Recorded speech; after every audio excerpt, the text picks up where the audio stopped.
ভারতের তামিলনাড়ুতে রাজনীতিবিদ ও অভিনেতা থালাপতি বিজয়ের জনসভায় পদলিত হয়ে এখন পর্যন্ত ৩৬ জনের মৃত্যু হয়েছে।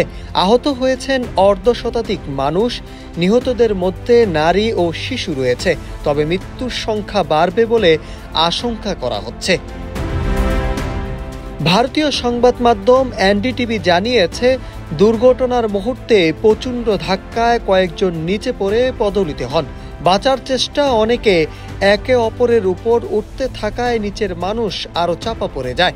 এ সময় শিশুদের বাবা মায়ের কাঁধে বসে বিজয় থালাপতির বাসের অপেক্ষা করতে দেখা যায়। কিছুক্ষণ পরেই ঘটে যায় মর্মান্তিক এ ঘটনা।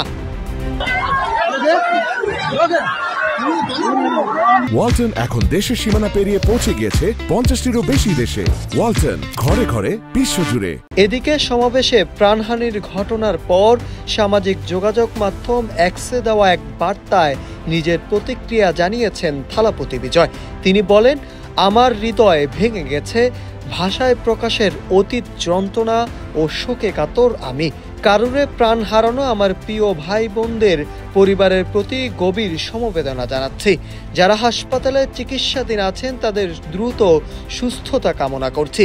এছাড়াও নিহতদের পরিবারের 10 লাখ রুপি এবং আহত পরিবারকে 1 লাখ রুপি ক্ষতিপূরণ দেওয়ার ঘোষণা দেওয়া হয়। Nahid Hasan, news desk, Ittefaq.